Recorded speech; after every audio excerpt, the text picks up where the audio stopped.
Hey guys, this is L Fourth Order Studios. I'm the lead designer on Iconic TCG, and I'm just bringing you guys a gameplay and commentary video.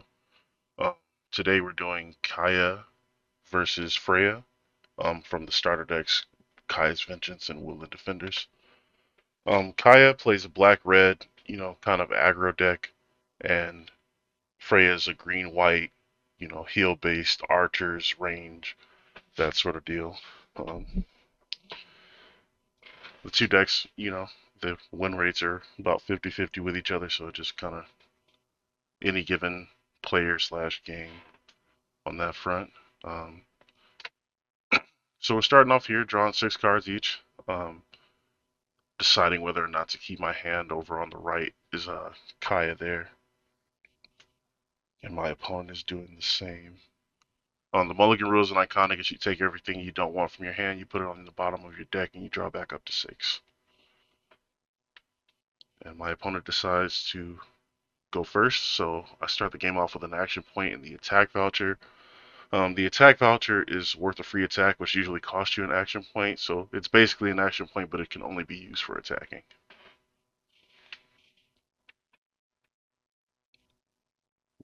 They start off flipping a drive over from the drive deck and gaining resources or action points equal to the number of drive they have. So, 1.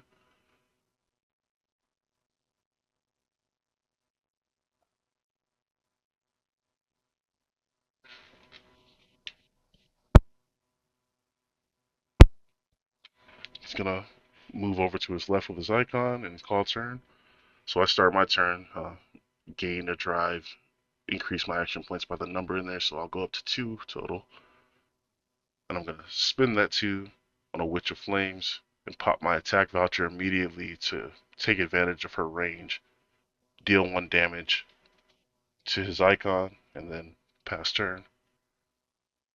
Now, he carried over 1 action point from his last turn because he didn't play anything, and you can carry over up to 3 per turn. So he's going to be able to have a bigger turn here if his hand allows it. So he moves his icon out of my Witch of Flames way, and I'm assuming he's going to be trying to break her line of sight to his leader here. Spends 2 action points on a Woodland Ranger. Woodland Ranger is a range 2/2 that I'm sure he's going to take advantage of by swinging at my icon here. He does. So 1 damage.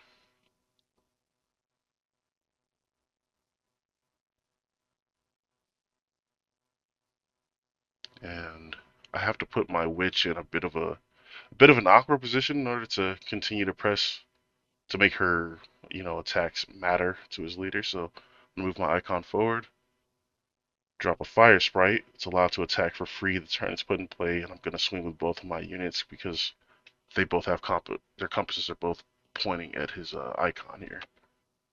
It does put my icon in a bit of a precarious position because it's just sitting right in front of his unit.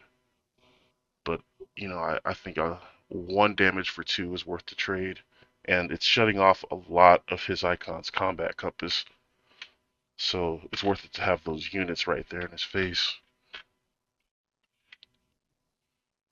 So um, you really don't want to get backed into a corner, so he's going to want to start dealing damage to my units and kind of moving his icon away from that position so that he doesn't get stuck. And he does that by attacking with his Woodland Ranger into my Fire Sprite. My Fire Sprite's frail, so it does not go into wounded state. It's captured immediately.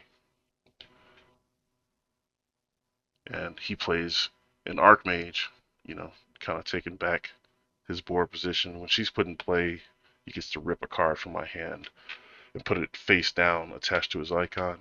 Not his icon, but the Archmage itself. And it stays on her until she leaves the field.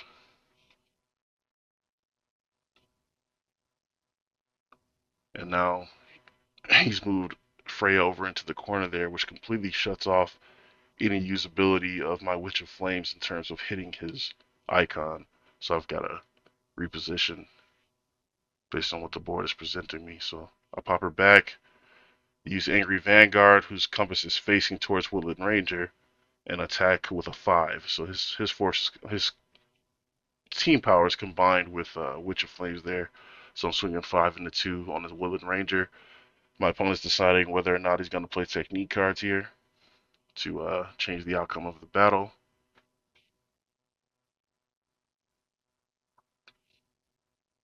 He doesn't. Woodland Ranger takes 1 damage, and then I use Caia's Vigilance to end my turn, which protects my fire units that are connected to Caia's Compass from being targeted by technique cards. And I didn't use that before the battle because I wanted to threaten skill cards. So the drive is kind of a gauge where you're kind of able to determine what techniques your opponents can play based on how much active drive they have.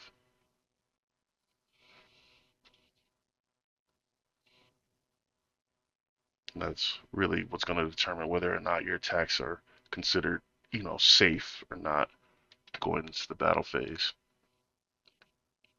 So he's going to play a tactic card, a permanent tactic, Healer's Sanctuary, which the first time he heals a unit per turn allows him to draw a card. I'm sure he's going to be making use of that with this Woodland Ranger here soon.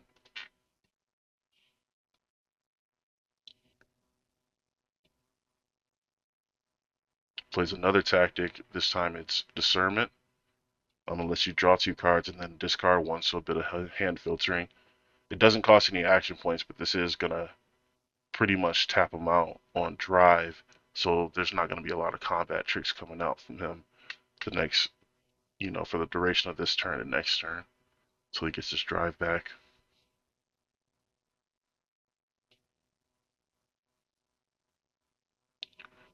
And here he's using his iconic ability to heal the Woodland Ranger, which is going to proc the Healer's Sanctuary and allow him to draw a card.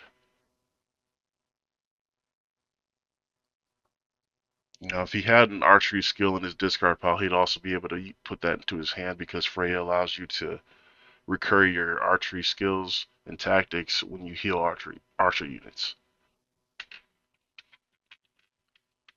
And he's positioning his units to go ahead and start capitalizing on my lack of protection on Caia here and start dealing some damage. Just gonna rescind the Ranger unit here. He's gonna drop another Archmage of the Divine Order. He really doesn't want me having options here to interrupt his attacks. So he pulls another card from my hand. I think his options there were to either play that Archmage or attack my icon with both his Ranger and his other Archmage of the Divine Order. So he chose to rip a card from my hand and kind of bolster that Archmage that's up front. So she's sitting at a 4 now. And the Woodland Ranger also has the ability to add um, diagonals to her combat compass. So while he's got green drive alive over there, it's always a threat that she can just like add herself to the battle. But he doesn't do any of that. He attacks my icon with his ranger. I take a damage. That's my turn. I'm going to play Fireball from Witch of Flames, which is going to deal 1 damage to his Woodland Ranger outside of combat, so it's a really safe move to do. And then I would imagine I'm going to follow up here, yes, with the Angry Vanguard, so that I can get her off the board. She's been causing me problems, and I want to be able to move in and start attacking that icon. Removing her from the field is going to open up the lane for Witch of Flames to attack his leader because of the range. And then I'm going to move Caia into a more safe position. I'm still not out of the woods. He can just move over and attack with Archmage because of her compass. But I'm starting to lean towards more safety than before. But, at the cost of potentially cornering myself here.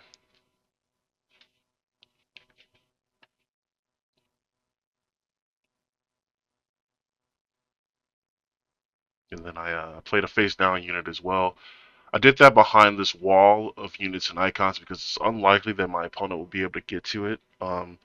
So a lot of times you'll see players play really large units face down so they're able to kind of stagger those costs and The cool thing about face down is you can flip them up at instant speed in battle. So sometimes your opponent will tack it to a unit after they've already done their calculations, and then you'll flip over a unit, and you've changed the battle entirely by adding another assist unit to combat. So it's any face down is a bit of a threat on the opposing field, and then of course if you attack into it, you just have no idea what you're attacking to. The reason why I don't want him to attack it is because if you flip over, if your opponent attacks a face down unit and you flip it up and you can't pay for it, it's an instant capture. And so, you know, puts you 1 AP down into your opponent. It's just not a good place to be. Looks like he's going to be playing something pretty sizable here. He does. He plays a Woodland Archer, which is a 4/2 unit that has range and also gains a +1/+1 anytime that he plays a skill card during a turn.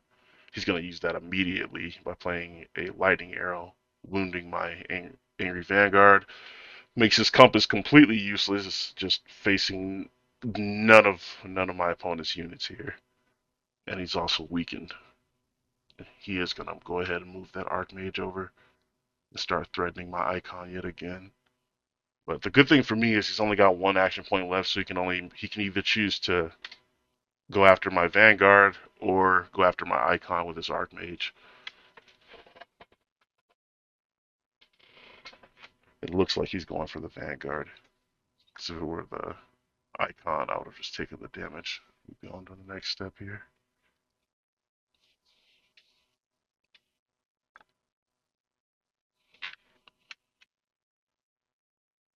Okay, he plays Death from Above so that he can beat me by a value of 5 or more. So it's going to wound the Witch of Flames that was also in the battle supporting the Angry Vanguard there. So he's further weakening my board state. Witch of Flames is now pointing completely east, unable to interact with his field from her current position. So unless I heal her, she's just not going to provide a lot of value to me. I have no idea what we're discussing right here in terms of what are like the number 4 and all that stuff.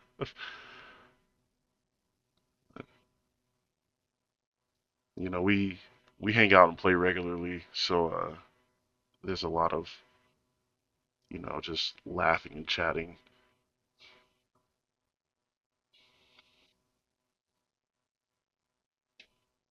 Just why I ended up speeding up the video to 1.5 because I didn't want you guys dealing with the dead space of us just being friends, you know.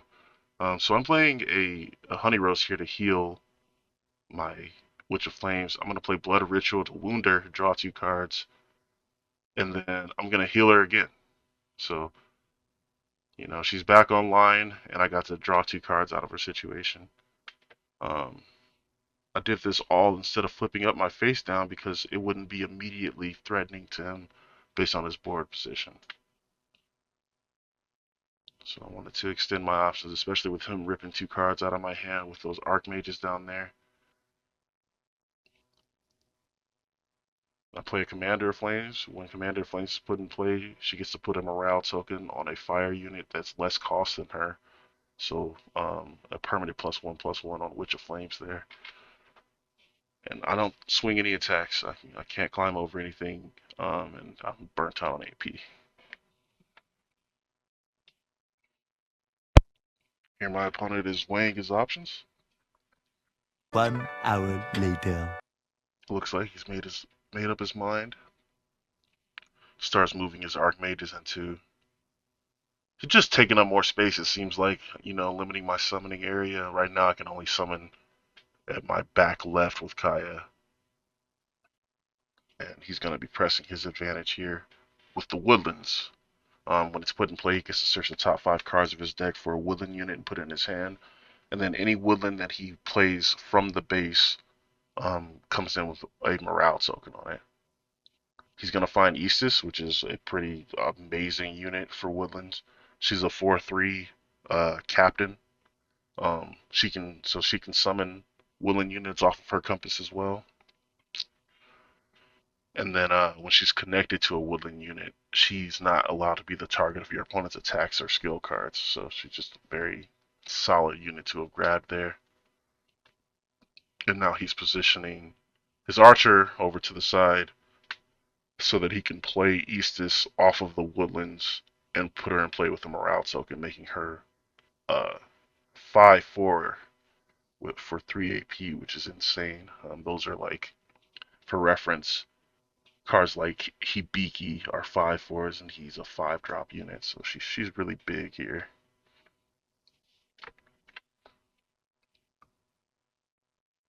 And his archer, is obviously benefiting from her large assist stat here, so sitting at a natural 8, and nothing on my board is able to handle that currently.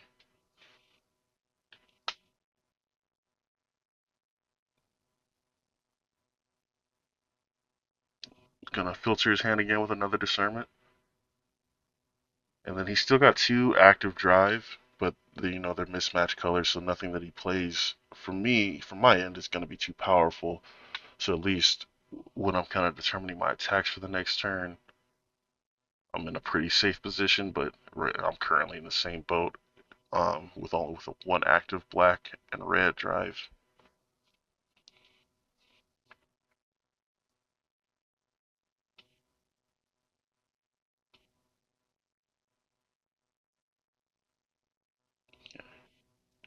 I think he pitched Dragon's Landing here. Unfortunately, his discard pile isn't on screen, but I remember him feeling a bit iffy about that decision because Dragon's Landing can provide a lot of value.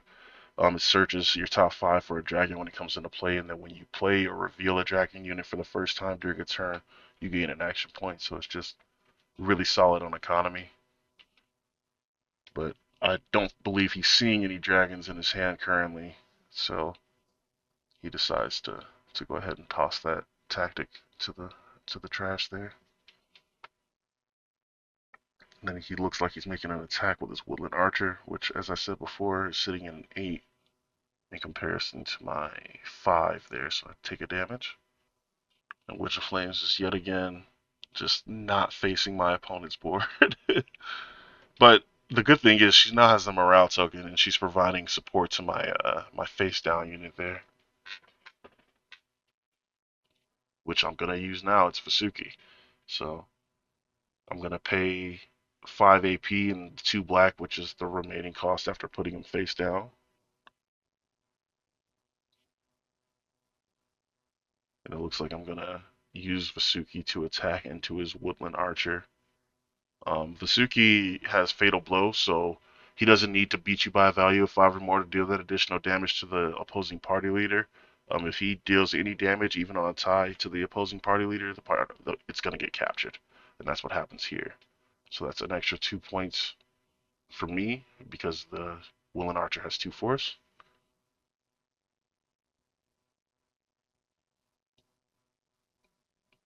It looks like that's the end of my turn there. Just hold up protecting Caia from his threats here, and I still consider myself at a major disadvantage, but Vasuki does make a difference because any unit that he puts in that location next to Eastus there is going to be a threat of getting, insta captured by Vasuki if it's not big enough. Still, with Eastus having that 4 assist value, it's gonna be pretty easy for him to climb over as long as he can start getting units that are, you know, of equal, probably like 5, 6, 7 drop units. Any of them would put them over Vasuki in this situation.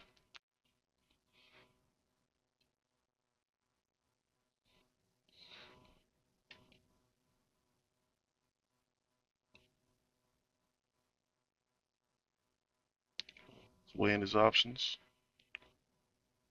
It looks like he's got a breaker in his hand. So, and I do remember breaker hitting the board, so I think that's exactly what he's gonna do here. Is he's gonna move Eastus over and then drop breaker,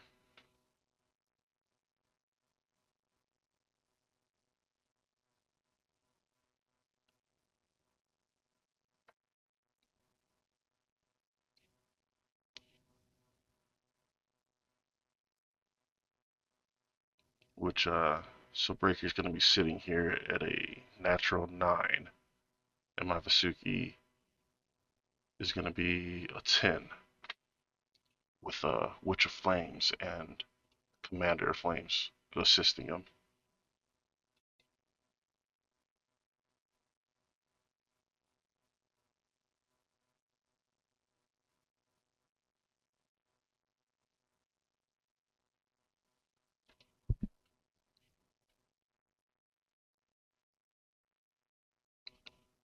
It's actually a bit of a misplay. I didn't catch it in the moment, but Istis should not have been able to summon Breaker there because Breaker is not a woodland unit. So that's on me.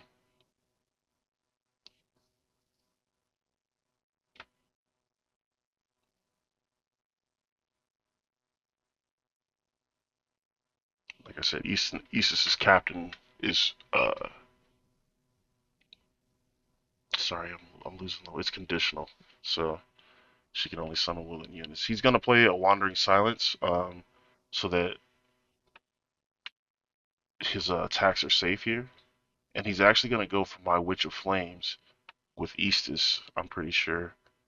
Um, she gets captured, and that's gonna weaken Vasuki's team, which is gonna allow his breaker to be big enough to follow up and deal damage because he's still sitting at a 9, and I was sitting at a 10 and lost 2. So I'm going to be an 8. I can't respond with any techniques because of the Wandering Silence. Vasuki's hurt, and his healing is back online. Not that that was relevant in this moment. He didn't have any wounded units, but you never want your opponent with a healthy Vasuki on board, especially as a green player, because you're just unable to heal. And that is what they do. Green has notoriously bad wounded stats, but they also have incredible assist values and can just heal constantly. So you don't get to see that as much in the starter decks, but with the expanded card pool, Green's healing capabilities are highly competitive, and they cause for a lot of sustainability in their board state. And I think he's explaining there that he didn't want to take the risk of me playing a ranged unit and getting in to deal him damage, so he moved Freya off to the side. He's not really worried about not being able to summon and immediately threaten with units off of Freya because he's got both Eastis and the Woodlands in play. Um, I'm gonna want to fill that hole next to the Woodlands immediately because if he plays something there, he's got a direct line to Caia as long as he's got a diagonal compass. So I'm gonna either want to move a unit into that space in between Eastis and Commander of Flames there, or summon something so that he can't take advantage of that.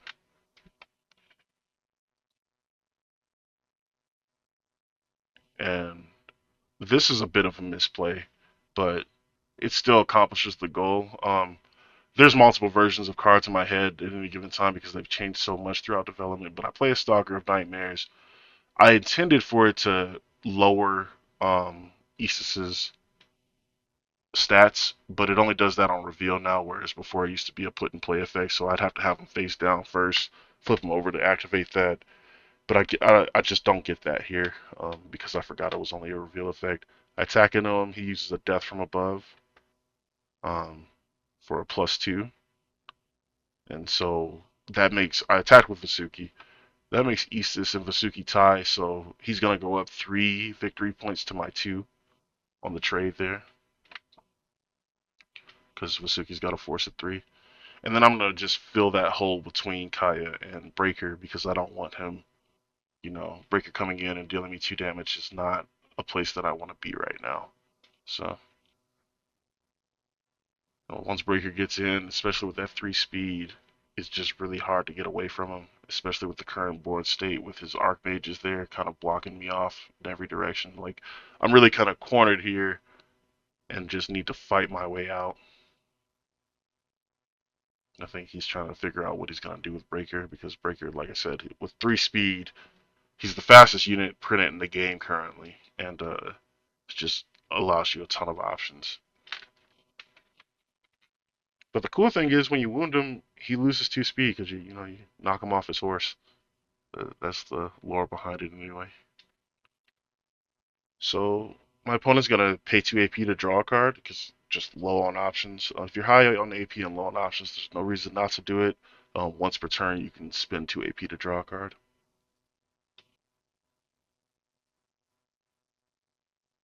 Spends another 2 on a Woodland Ranger, and that wouldn't be threatening except he played it off of the Woodlands. So now she's a 3/3.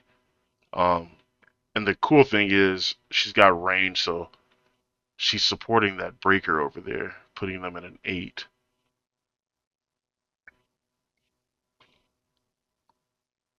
Because there's nothing in between Woodland Ranger and breaker.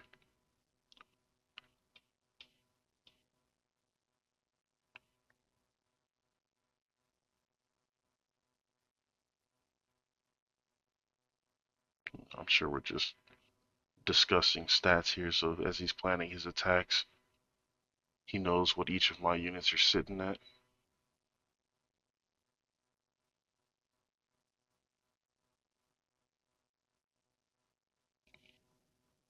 And at this point, I'm just kind of hoping he doesn't have another Wandering Silence because, asking all these questions prior to combat is a bit is normal, but with Wandering Silence as a threat, it just his turn can just go exactly the way he wants if he attacks into me not being able to use skill cards.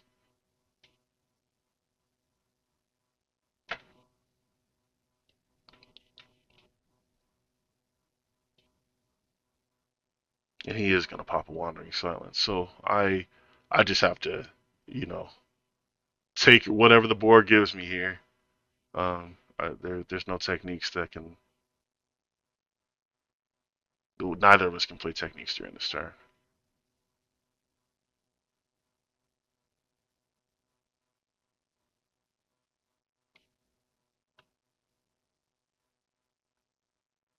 Okay, so he's swinging with breaker, and it's enough to. It's an overwhelming victory. So he's gonna capture Jester of Malice and wound Commander of Flames, which was assisting Jester in that combat. I believe it was an 8-2 there.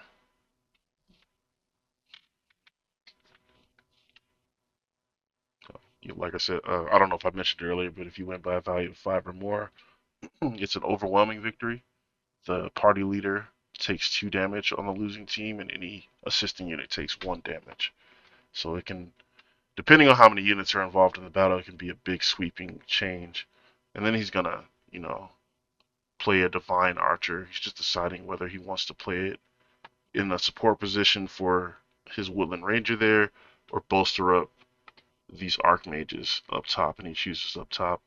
And I'm pretty sure this is just so that I can't start making my way towards his icon um, on the left side of the board there for me.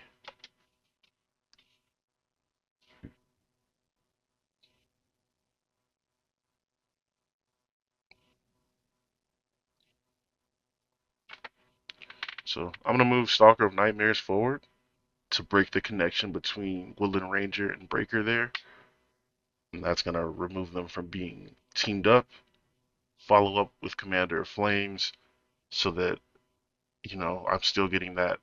She still got that 1 assist while wounded, and it's gonna assist the Enraged Fire Spirit that I just played, and I follow up with a Fire Sprite as well. Um, Enraged Fire Spirit gets +2 lead value when he's supported by fire units, and then I used Stalker of Nightmares there to take out his Woodland base card. Following up with an attack with Enraged Fire Spirit on Breaker, which he's at a 7, his own effect, and then the 2 fire units supporting him are both at 1. So 7-5, Breaker takes the damage. And then me getting rid of that base opened up a line for Fire Sprite to attack. And Fire Sprite doesn't have to pay the AP cost to attack the turn he's put in play. So that's just a free damage there.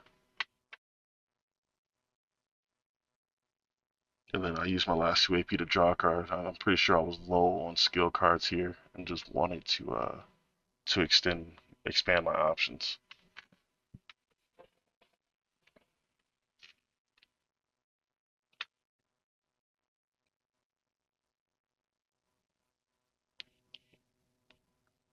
So I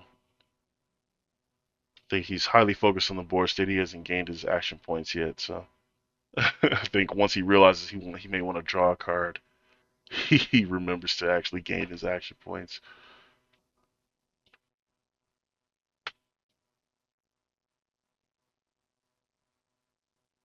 But yeah, right now it looks like he just is completely focused on maneuvering his units, and I'm locked in too because the game has gotten really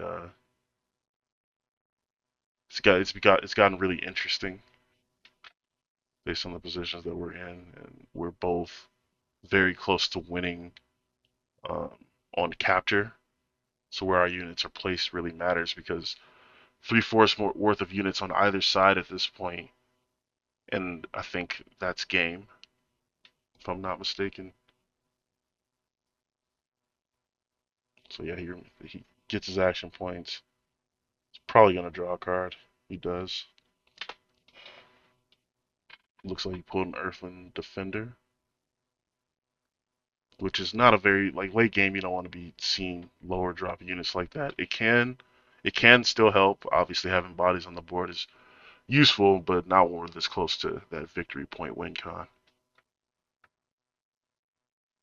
And he's going to play a Woodlands off in the corner there so that it does two things. It's going to let him, search for another unit option because he was disappointed in his last unit, it seems. And putting it over in the corner like that makes it so that I can't attack it and get an easy victory point win con. So he gets Eldarion, a bit of a boss monster for the Woodland units.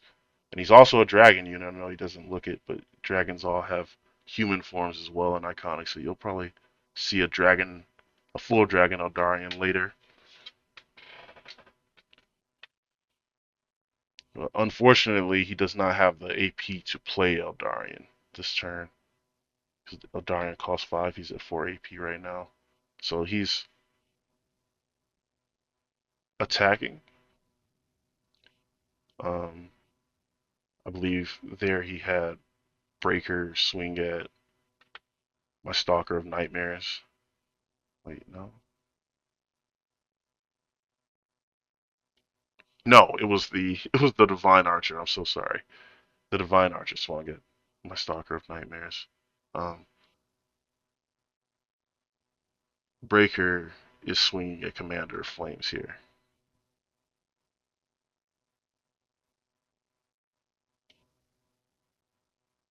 And Commander of Flames is captured. So I believe he's at 8 victory points here. And if he takes out my Stalker of Nightmares, he wins the game. But if he doesn't, I can just move Stalker over and attack his icon for game next turn because he's only got 2 life left. So I'm able to defend with Death from Above, which kind of foils his plans to win right there. And because of his lack of action points here, I'm pretty sure that seals the game.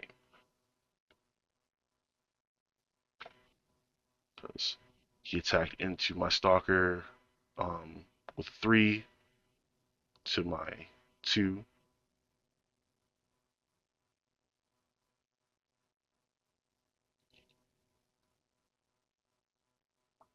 And yeah, that's the game. This is my first time doing a commentary, so comment down below on ways that I can improve. I'd love to hear it. But that's Iconic TCG. It's a tactical, JRPG style game. We're currently on Kickstarter, over 50% towards the goal. So, if you like what you saw here, go ahead and check us out. Um, I'll have the link in the description along with the Discord if you want to join the community, play with us on Tabletop Simulator, ask questions and all that stuff. It's a really good place to be. Yeah, we're slowly building up a community, and I'm just hoping that people enjoy the game. Uh, I will catch you all later.